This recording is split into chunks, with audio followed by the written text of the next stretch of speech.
Graça e paz, amados irmãos, que alegria nós estarmos aqui nessa noite para o nosso culto de celebração da Primeira Igreja Batista. Você que está em casa, que está acompanhando, é uma alegria imensa estarmos aqui juntos para cultuarmos ao Senhor, para ouvirmos a Sua palavra, para sermos edificados por ela e também para juntos louvarmos. E essa canção fala de um clamor da igreja, dias maus, dias difíceis, quando nós aprendemos que nós precisamos nada mais senão da presença do Senhor. Então, que esse clamor possa alcançar cada um de nós e que nós possamos crer que a chama jamais se apagará. Vamos louvar juntos ao Senhor?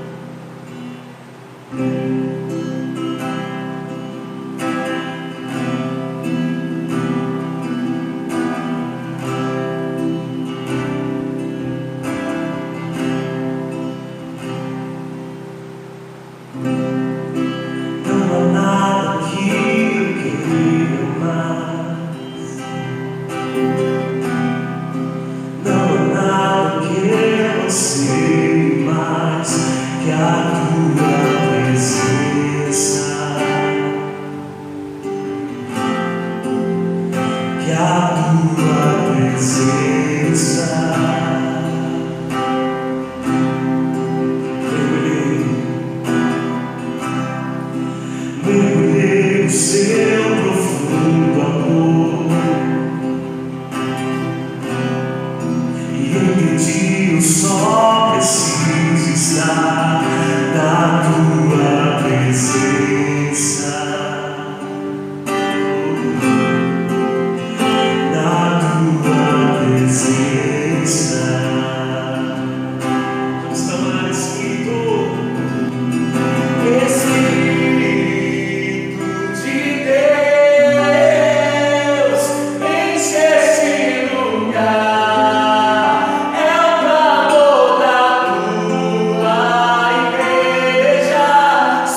por esses dias que estamos em nossas casas, estamos orando uns com os outros, com os nossos familiares.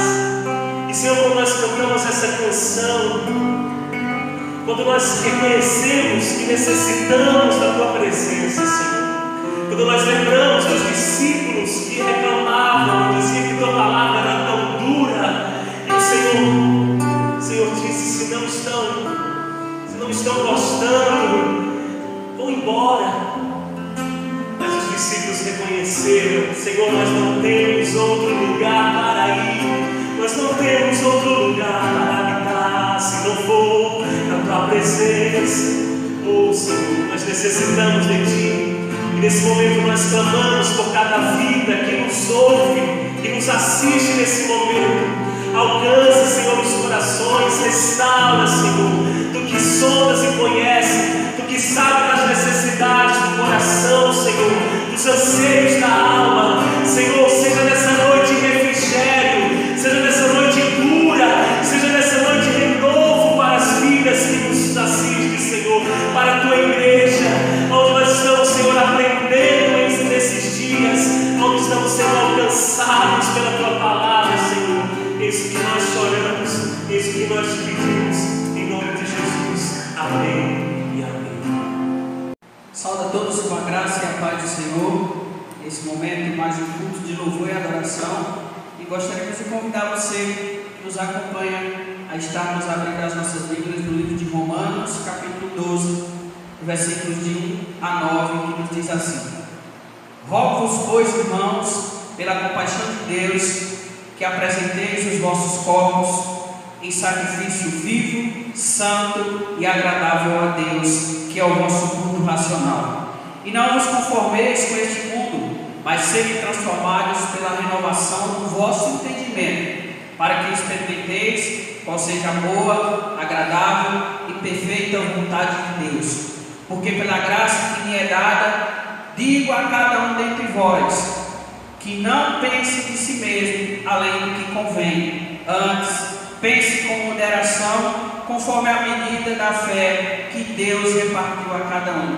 Porque assim como em um corpo temos vários membros, nem todos os membros têm a mesma operação. Assim, nós que somos muitos, somos um só corpo em Cristo, mas individualmente somos membros uns dos outros. De modo que, tendo diferentes dons, segundo a graça que nos é dada, se é profecia, seja ela segundo a medida da fé. Se é ministério, seja ministrar. Se é ensinar, haja dedicação ao ensino. Ao que exorta, use esse dom em exortar. O que reparte, façam com liberalidade. O que preside, com cuidado. E o que exercita, misericórdia, com alegria. O amor seja não fingido. Aborrecei o mal e apegai-vos com o bem. Amém. Nesse momento nós queremos também estar fazendo um momento de louvor e adoração. E desta feita nós vamos louvar com um hino que tem como título Deus é Deus. Que você medite na letra desse hino em sua casa. Minha fé não está firmada nas coisas que podes fazer. Eu aprendi a te adorar pelo que és. Ele vem, o sim, o amém. Somente dele, mais ninguém. A Deus seja o louvor.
paz aos amados irmãos da Primeira Igreja Batista em Cabrobó, os irmãos da Igreja Batista em Fazenda Bananeiras, nossos muito amados irmãos da nossa congregação na cidade de Orocó, aos amigos e irmãos de outra denominação de nossa cidade que estão nos dando o grato privilégio de estarmos compartilhando desse momento de reflexão, os irmãos que estão em São Paulo, como a irmã Ivone, o nosso irmão Alexandre, e hoje, de forma especial, também aos irmãos, alguns amigos da cidade de Exu, onde nós temos o grato privilégio de conhecermos o nosso irmão Cícero, daquela cidade, daquela igreja.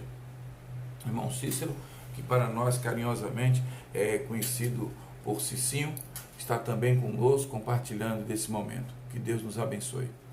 Meus irmãos, nós gostaríamos de compartilhar a esperança que nós temos de que nesses últimos dias, conforme nós temos percebido, digamos que o agravamento desta enfermidade que tem acometido, na verdade, não só o Brasil, mas o mundo inteiro, especificamente no Brasil, ela tem se acelerado um pouco menor, de forma um pouco menor. Então é nossa esperança de que Deus esteja nos abençoando, nos protegendo com a sua mão poderosa, para que esse mal não alcance as proporções que são esperadas, que é a expectativa dos médicos, dos grupos de saúde e também de nossos governantes. Nós temos esperança em Deus de que esse mal não vai chegar a se desenvolver, a se proliferar de forma tão abrupta como tem acontecido na Europa, na China e também nos Estados Unidos.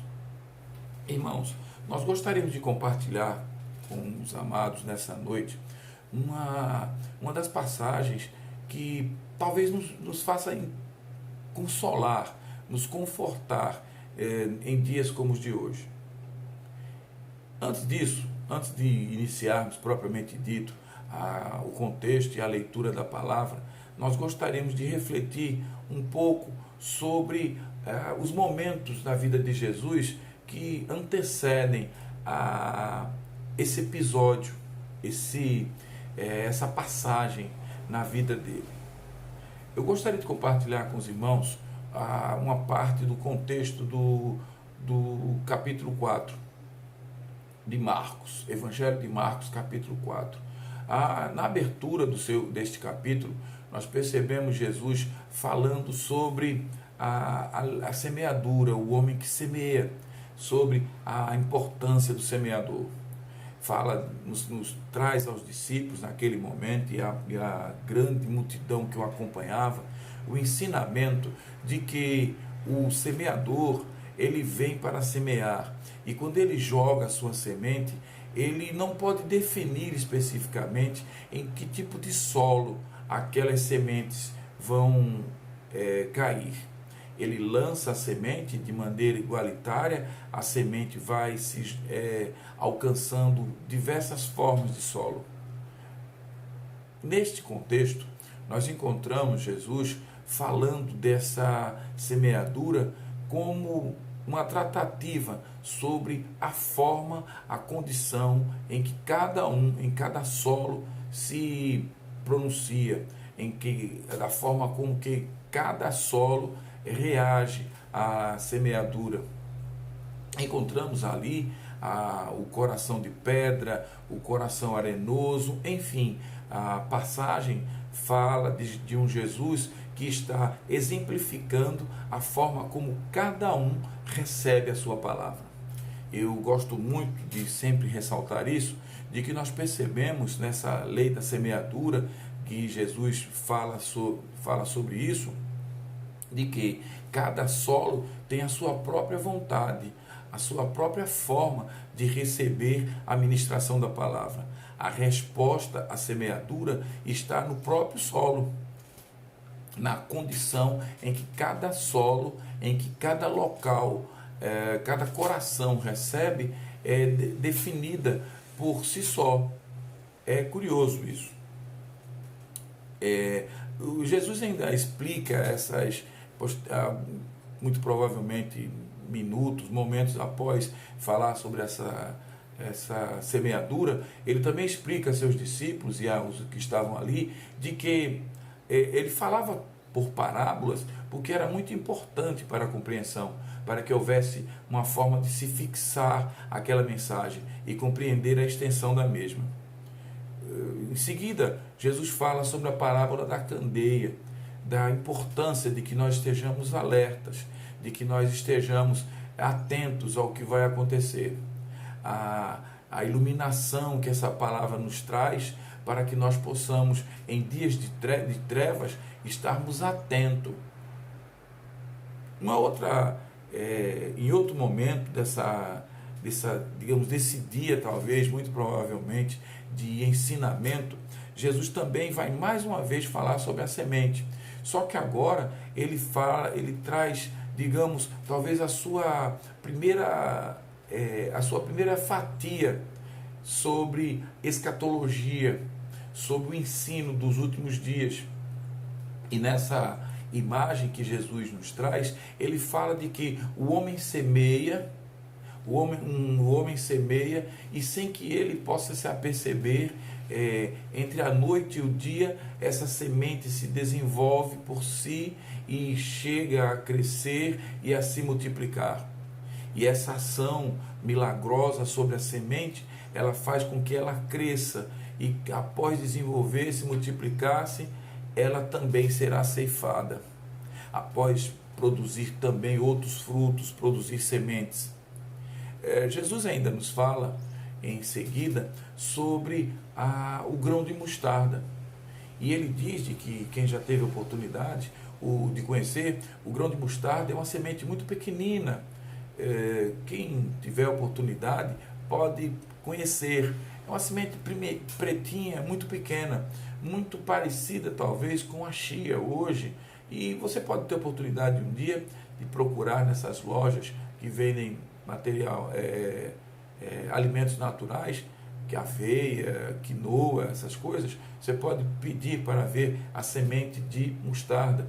É uma semente muito pequenininha, muito pequenina.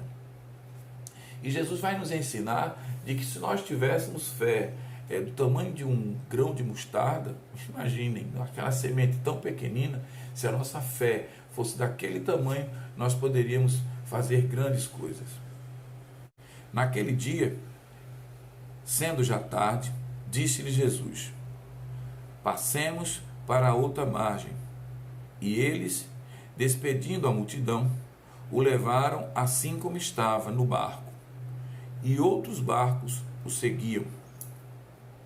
Ora, levantou-se grande temporal de vento e as ondas se arremessavam contra o barco, de modo que o mesmo já estava enchendo-se de água. E Jesus estava na polpa, dormindo sobre um travesseiro.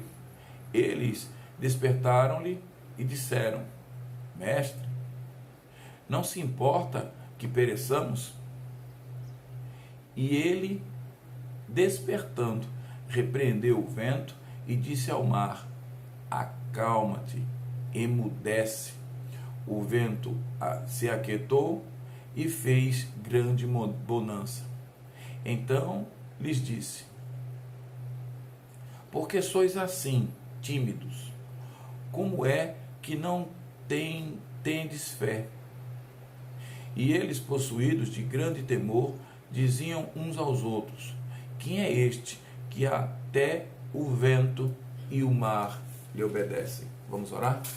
Soberano e eterno Deus, maravilhoso Pai, fica agora para que sejamos mero vaso em suas mãos, para que de nós a boca, a língua seja queimada e como uma chama viva sobre a tua boa vontade, a tua misericórdia, falemos segundo o teu coração.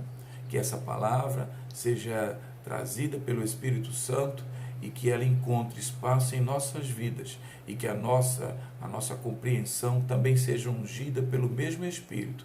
É o que nós te oramos em nome de Jesus. Amém.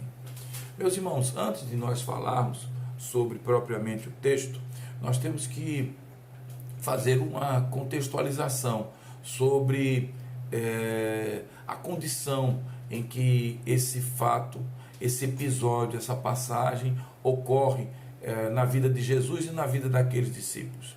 Meus irmãos, o Mar da Galileia, na verdade, nós já tivemos oportunidade de falar isso outras vezes.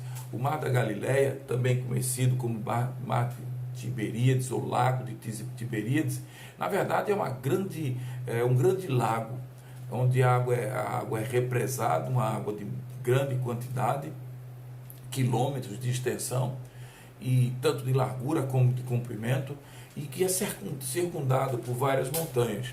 Entre elas, as montanhas de Hermon, que traz aquele local, aquelas águas, digamos, por determinados momentos ou algumas vezes, um forte vento, um vento que desce pelas montanhas e muito provavelmente encontra grande força, grande velocidade ao tocar as águas daquele grande lago. Até hoje, este lago, ele torna-se revolto durante essas grandes tempestades de vento. E é histórico, quando nós estivemos lá em Israel, é histórico de que já foram descobertas diversas embarcações ali que naufragaram e que há muitos anos estavam inseridas, aterradas naquele local, no fundo do lago. Não é diferente até hoje, creio. Até hoje existe essa preocupação nessa época dos ventos, porque as embarcações deste lago até hoje não são grandes. E na época de Jesus não era diferente, as embarcações elas mediam entre 6 e 8 metros. No momento em que o episódio ocorre, os discípulos estão com Jesus ali, e como eram quilômetros para si de uma margem a outra, tanto no seu comprimento como na sua largura, carece de um certo tempo. Jesus estava indo para uma parte mais distante do ponto onde ele estava, talvez, muito provavelmente, seguindo pela sua grande extensão do lago. Nós percebemos de que leva-se tanto tempo nessa viagem, nessa trajetória, que Jesus estava cansado, teve um dia muito difícil, muito atribulado, e algumas pessoas podem dizer, será que Jesus cansa? O próprio Evangelho de João, no capítulo 6, creio eu, no capítulo 6, nós encontramos o episódio da mulher samaritana, onde Jesus vem caminhando e cansado encosta-se ali para tomar água. E o texto é bem incisivo em afirmar de que Jesus estava ali para descansar. Então Jesus era tão humano de que ele também se cansava, também se machucava. Nesse episódio, agora nós percebemos de que Jesus estava muito cansado. Então Jesus chega até a popa do navio e, quem sabe, conversou um pouco, foi descansando, foi se localizando ali na popa do navio, naquele barco, e em um travesseiro, talvez, algo que colocasse na sua cabeça. A Bíblia fala sobre um travesseiro. Ele acomoda a sua cabeça e descansa, e vai dormir, pega no sono. Isso é muito conhecido com as pessoas que viajam. Quem já viajou comigo sabe que eu sou especialista nessa área, em dormir. E Jesus estava ali simplesmente dormindo, até que a água começa a ficar revolta. E eu imagino a experiência daqueles homens pescadores em dizer simplesmente, não, vai ser mais só uma ventania, vai ser só mais uma tempestade. Mas essa tempestade vai tomando grande volume, grande vulto, vai chegando a se tornar algo diferente àqueles homens, algo não experimentado por eles. Quem lê o texto observa de que eram homens experientes, pescadores que estavam conduzindo o barco, entre os quais Pedro. E naquele momento ali houve um temor total. Os grandes especialistas, pescadores que estavam ali, agora viram um limite na sua autoridade em referência à condução daquela embarcação. nós podemos imaginar hoje, né, olhando o mar, ou quem sabe um lago, quem sabe os rios aí, as margens do Rio São Francisco, nós podemos talvez imaginar essa preocupação daqueles homens, imaginar de que quando eles viram as proporções que foram alcançadas ali, a forma tão grandiosa de que a natureza estava se impondo, lhes veio de imediato o desespero. Eu gosto muito de ressaltar isso todas as vezes que eu falo sobre esse texto. De que não estavam ali senão homens experientes, homens que conheciam de maneira extremamente grandiosa a condução e aquelas circunstâncias que muito provavelmente não, certamente já haviam vivido momentos como aquele, mas não tão intensos como aquele, em que eles próprios estavam agora desesperados. Vamos acompanhar a nossa explanação sobre o texto, fazendo sempre como nós gostamos de fazer, leitura de versículo por versículo, na busca de um estudo, de um sermão de maneira expositiva. Diz o primeiro versículo que nós lemos nessa pequena perícope. Marcos capítulo 4, versículo 35, nos diz assim: naquele dia, sendo já tarde, disse-lhe Jesus: passemos para outra margem. Eu gosto muito de imaginar um Jesus, e todo mundo sabe que me conhece, de que eu gosto de viajar na minha reflexão sobre o contexto de Jesus. E quando nós lemos esse texto, nós vemos de que Jesus, em sua didática, em seu ensinamento, já trouxe tanta experiência teórica para os discípulos e para a multidão, e eu vejo Jesus agora conduzindo os discípulos para uma experiência prática, não apenas a teórica que fora repassada para a multidão, a experiência da semeadura, a experiência do grão de mostarda, a experiência da candeia, mas agora ele vem falar ele vem expor, conduzir os discípulos a uma experiência particular, prática, vivencial dessa convivência com Jesus, com Ele próprio. Eu gosto de imaginar de que Jesus não fazia nada de forma aleatória. E pelo que nós percebemos dele, sendo Deus, eu quero crer assim, de que aquele episódio ali fora, no mínimo, predito por Jesus. E ele, de forma sábia, maravilhosa, conduz os seus discípulos para aquelas circunstâncias tais, para que eles aprendessem e que ele tivesse oportunidade de trazer uma visão prática de como é viver em momentos de total desespero. No versículo 36, nós encontramos a seguinte leitura: e eles, os discípulos, pedindo à multidão, o levaram assim como estava, no barco, e outros barcos o seguiam. É importante sabermos de que Jesus teve a preocupação de dizer aos discípulos: eu quero ir agora, naquele momento.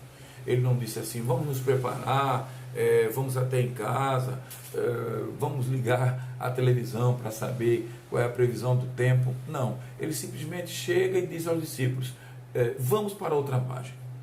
Eu acho perfeita a resposta destes discípulos. Eles simplesmente pegam Jesus, colocam no barco e conduzem à margem. E o texto é muito evidente em chamar a atenção a isso. E eles o levaram como ele estava. E eu gosto de também viajar ainda nessa imagem e imaginar de que Jesus estava suado, empoeirado, cansado, e Jesus não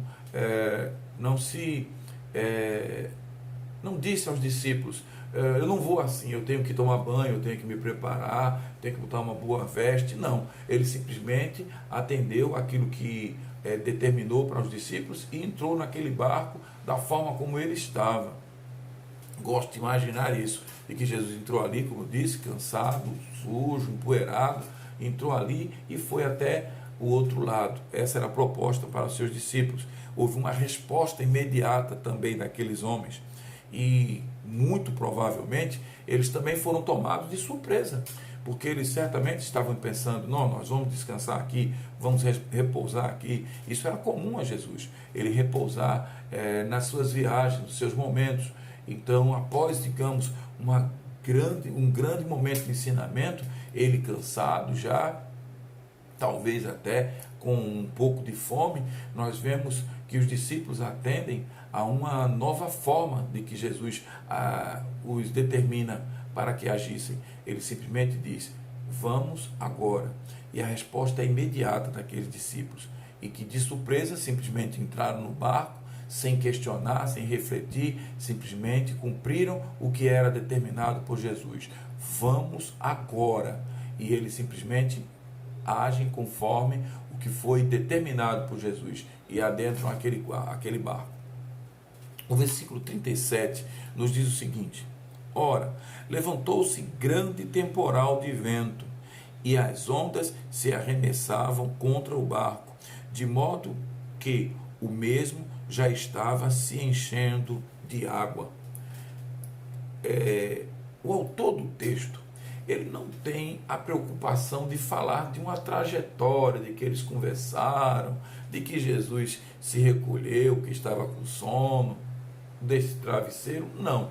Ele é imediato a dizer de que, muito provavelmente, momentos depois, ou hora depois, da saída daquele local onde eles estavam, dentro do barco, em meio a grande distância já das margens, quilômetros das margens, o barco encontrava-se agora sob a forma mais inusitada para aqueles homens, mais surpresa para aqueles homens, de que o vento trazia uma grande tempestade. Mais uma vez eu quero ressaltar de que eram pescadores, homens extremamente trabalhados ali, experientes naquelas circunstâncias, mas que agora percebem de que o vento começa a ficar tão intenso, as águas começam a ficar de forma tão fortes, as ondas atingem tal tamanho que a água começa a adentrar ao barco. E eu queria chamar a atenção a alguma coisa aí que é importante. Aqueles homens eram muito experientes, eu não posso deixar de lembrar isso, e que o vento e o mar, eles traziam uma imposição agora, e os homens experientes, eles agora percebiam o limite a que o seu conhecimento, a sua experiência chegara. Eles que eram experientes agora simplesmente não sabiam o que fazer, estavam em total desespero. Eu queria agora trazer, digamos assim, abrir um breve tempo nessa nossa reflexão, para que nós pudéssemos fazer um fio condutor com os nossos pescadores, homens experientes, que estão agora nos hospitais. Homens e mulheres que estão enfrentando essa grande tempestade a que toda a humanidade está sendo imposta. Essa grande tempestade que tem feito com que homens experientes, nações experientes, baixem, curvem-se à total ausência de conhecimento do que fazer. Eu queria agora de que nós pudéssemos imaginar esses homens num barco com Jesus. Quem sabe com Jesus nesses hospitais, nessas UTIs, nesses pronto-socorros. Agora, Jesus habitando, compartilhando momentos de sua vida nessa grande tempestade, com médicos, com enfermeiros, com auxiliares, com familiares, com diversos tipos de profissionais extremamente experientes, vivenciando uma tempestade que os está colocando, creiam, tem sido este o depoimento destes homens e mulheres, em momento de uma tempestade indescritível que jamais vivenciaram, um momento em que o desespero faz com que esses homens, semelhantemente àqueles discípulos, simplesmente digam: não sabemos o que fazer. O desespero tem tomado conta, creiam, não apenas da população, mas também, ou muito provavelmente, dos profissionais, dos médicos e dos grandes líderes. Imaginemos nós de que líderes mundiais, empresários, grandes artistas, grandes pessoas, ícones da cultura, da música pop, do cinema, estão todos de maneira igual a toda a humanidade, simplesmente fazendo parte de um grande barco chamado planeta Terra, onde as circunstâncias dessa grande tempestade nos faz perceber de que a água adentra o barco de forma abrupta, de forma dura, incisiva, imperativa. Assim como os discípulos, os médicos hoje estão dizendo simplesmente: eu não sei o que fazer, eu não sei. Eu já tive a oportunidade de ler vários textos e ver várias declarações de profissionais de saúde, e a lágrima vem aos olhos. Nós percebemos de imediato o desespero que está tomando conta de cada profissional em ver-se simplesmente limitado a não poder fazer nada. Por quê? Porque o barco parece estar indo a pique. A tempestade é bastante intensa, de um tamanho tão grande, de que hoje os profissionais, os nossos pescadores, estão simplesmente dizendo: eu não sei o que fazer, e todos podemos perecer. Creio, é algo assim que está acontecendo. Eu vou ler mais uma vez o versículo para que nós possamos de fato compreender essa semelhança, esse fio condutor com os nossos dias atuais. Ora, levantou-se grande temporal de vento, e as ondas se arremessavam contra o barco, de modo que o mesmo já estava a encher-se de água. O versículo 38 nos diz assim: e Jesus estava na popa, dormindo sobre um travesseiro. Eles o despertaram e disseram: mestre, não te importas que pereçamos? Meus amados irmãos, é tremenda a palavra de Deus, é maravilhoso, maravilhoso. Imaginem, vamos mais uma vez contextualizar. Aqueles homens já haviam ouvido Jesus falar sobre a semeadura, sobre o coração duro, coração de pedra, sobre o coração arenoso, sobre aquele coração que estava cheio de espinhos, de improbidades, de pecado, e que a semente tinha dificuldade de germinar. Depois de falar sobre isso, Jesus já havia lhes falado sobre a candeia, sobre a atenção, sobre a preocupação que nós devemos ter. Jesus falou sobre o grão de mostarda, sobre o tamanho e a vital importância da fé. Jesus, após falar tudo isso, agora está permitindo que aqueles homens vivenciassem o momento mais extremo de suas vidas até aquele momento. Quando nós lemos o texto, nós não encontramos referências onde os discípulos pudessem estar demonstrando: não, nós já vivemos momentos tais de desespero. Não, eles estão tremendamente desesperados, e agora chegam simplesmente para Jesus que estava, eu tenho que chamar a atenção a isso também. Jesus não estava em outro local senão no barco. Ele estava dentro do barco. Mas, curiosamente, Jesus não estava sequer dando a menor atenção ao que estava ocorrendo. Ele simplesmente está deitado sobre um travesseiro e, creiam, dormindo. Já imaginaram o que é dormir em meio a uma tempestade, com chuva, com vento, com água adentrando o barco, e você dentro de um barco onde a água estava batendo e molhando tudo? Eu quero chamar a atenção a algumas coisas aqui. Importante entender-se de que os barcos, naquela época, eles não tinham cabines, eles não tinham um porão. Jesus estava dormindo em uma parte do barco que caía água tanto quanto para os outros discípulos, quanto para todos os passageiros ali. E ele estava dormindo. Meus irmãos, por mais que eu queira, eu não posso me furtar a entender de que Jesus estava dormindo, e que é talvez um dos momentos mais despreocupados de Jesus.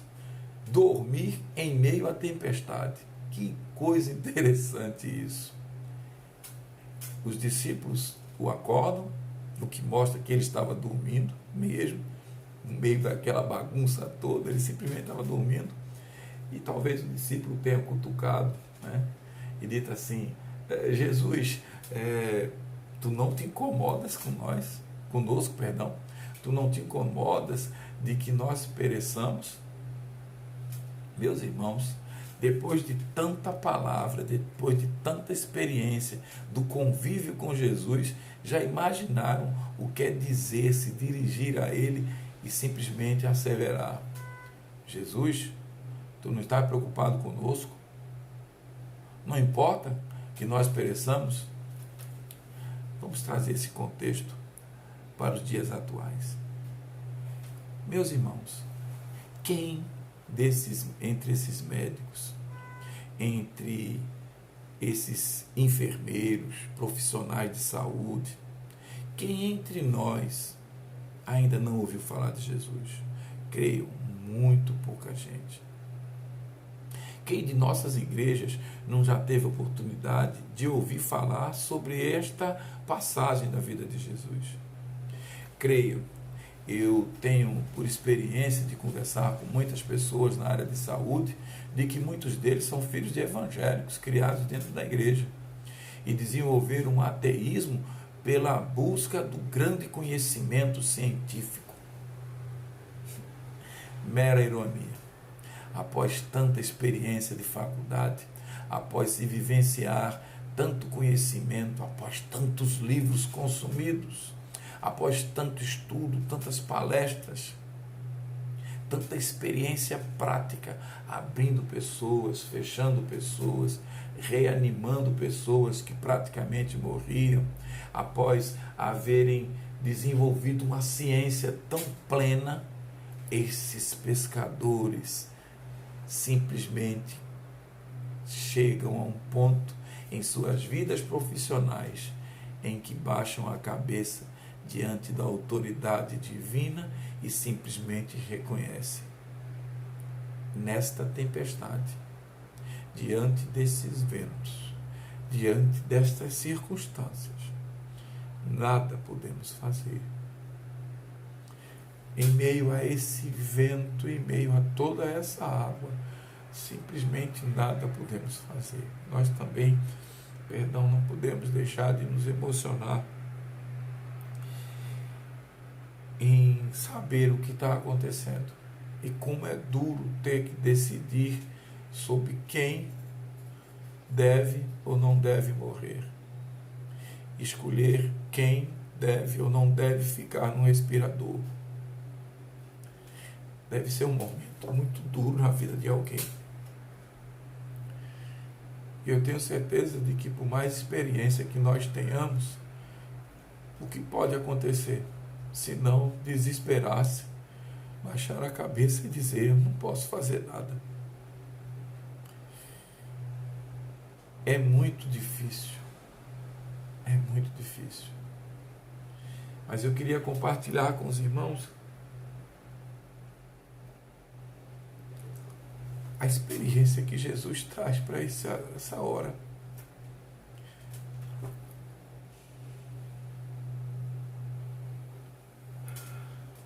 Perdão.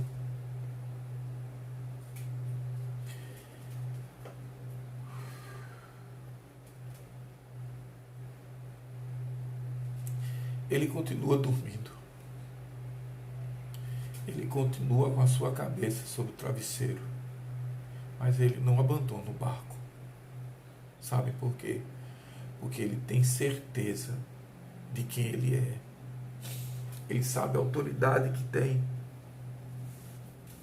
Ele sabe que tudo aquilo é simplesmente o vento, é simplesmente o mar, é simplesmente o barco.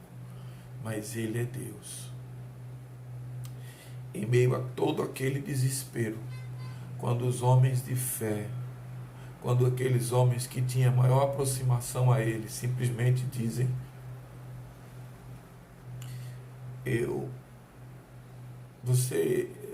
perdão, Jesus, será que tu não estás preocupado conosco?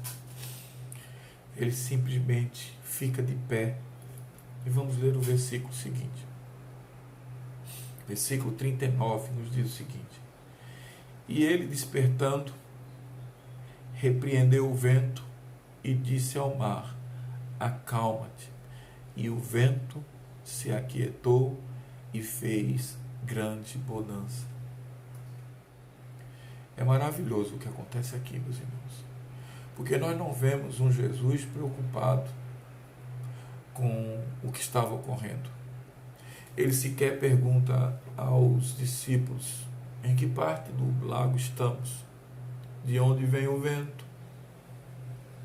Qual volume de água já entrou? Não. Ele já acorda após ser provocado pelos discípulos e simplesmente diz: acalma.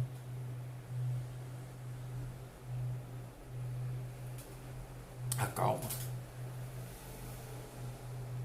E o mar e o vento lhes obedecem. Eu queria abrir um espaço aqui para falar com os profissionais de saúde. Deus sabe que eu tenho me incomodado há dias para falar com vocês.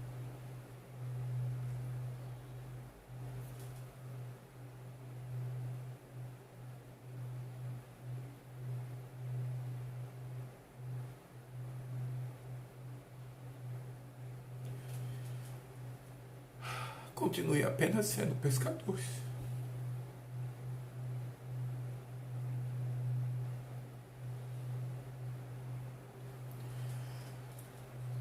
O que Deus manda dizer a vocês é que simplesmente continuem sendo pescadores.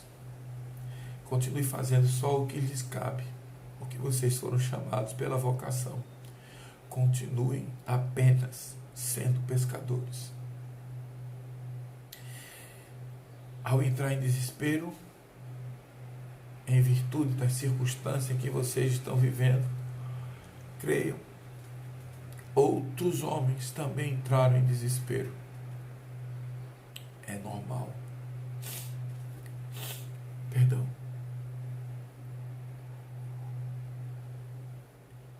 É circunstancial entrar em desespero, porque a tempestade, ela é muito grande. E por mais experiência que vocês tenham tido até hoje, eu tenho certeza de que nunca vivenciaram uma tempestade tão intensa quanto essa. A água pode estar tomando conta do barco. Os ventos podem fazer com que o barco esteja levado quase que à deriva. O mar pode ser salgado, duro, mas creio, ele continua no barco, simplesmente deitado no travesseiro, aguardando o momento em que você, profissional de saúde, em meio a toda essa tempestade, seja a apenas pescador, mas que tem a humildade de acordar Jesus e dizer a Ele: Senhor, estamos perecendo, faz alguma coisa. E tenho certeza, em nome dEle, Ele tem a mesma autoridade.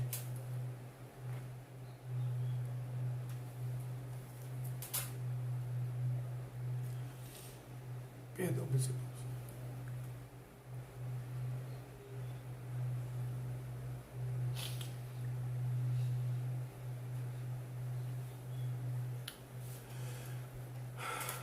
Ele tem a mesma autoridade para repreender aquilo que parece ser impossível de ser superado. No momento em que todos pensavam que iam perecer naquele barco, ao ser provocado, simplesmente Jesus saiu do seu local de conforto e disse: acalma-te, acalma-te. Eu não podia deixar de falar com vocês, profissionais de saúde. E me perdoem a emoção. Mas eu muito provavelmente estou expressando a emoção de todos que temos ficado em casa, enquanto vocês estão abrindo o mar com as suas navegações, com os seus barcos, enfrentando o risco da própria morte. Dias difíceis, meus irmãos.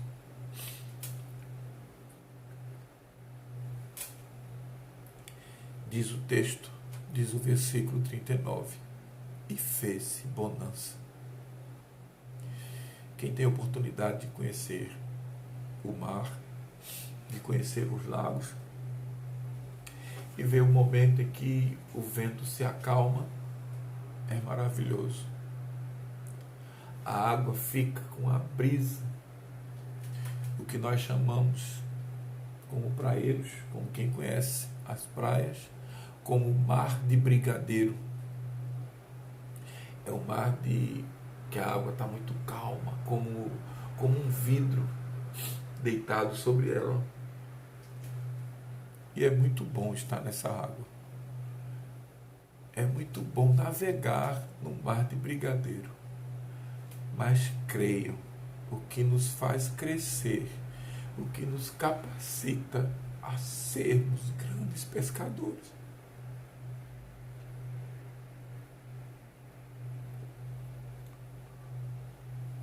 são as tempestades. É o momento de tempestade em que faz com que o pescador aprenda a navegar verdadeiramente. É a tempestade que ensina a confiarmos na embarcação, a sabermos de que há um Deus a nos guardar e a nos proteger. A tempestade tem a sua razão de ser. Aqueles homens, ao saírem dali, diz o versículo 40, então lhes disse: por que sois assim tímidos? Como é que não tendes fé? Aqueles homens foram tremendamente confrontados por aquele Deus que estava dormindo na polpa do barco, que em meio a toda aquela água estava tranquilo e sereno, porque sabia o que era, quem era e o poder que tinha. Aqueles homens foram confrontados, meus irmãos, assim como nós estamos sendo nestes momentos, em meio a essa tempestade, para que nós sejamos postos à prova. Não que Ele precise de saber sobre nós, Ele conhece o nosso coração. Quem precisava aprender sobre navegação eram os discípulos. que pensavam que sabiam muito, mas Jesus simplesmente lhes dizia: o que vocês sabem, o que vocês aprenderam, não serve para nada se eu não estiver no barco. E eu estou. Ele nos confronta a respondermos a nós mesmos e aos nossos vizinhos, amigos, membros da igreja, aos não crentes. O quanto tu confias naquele que está no barco. Já imaginaram que a solução estava o tempo todo ali? Já imaginaram que aqueles pescadores simplesmente tinham a oportunidade de resolver o maior problema de suas vidas com umas simples palavras: mestre? O momento é de tristeza, mas eu creio na alegria que representa o Senhor. Eu tenho certeza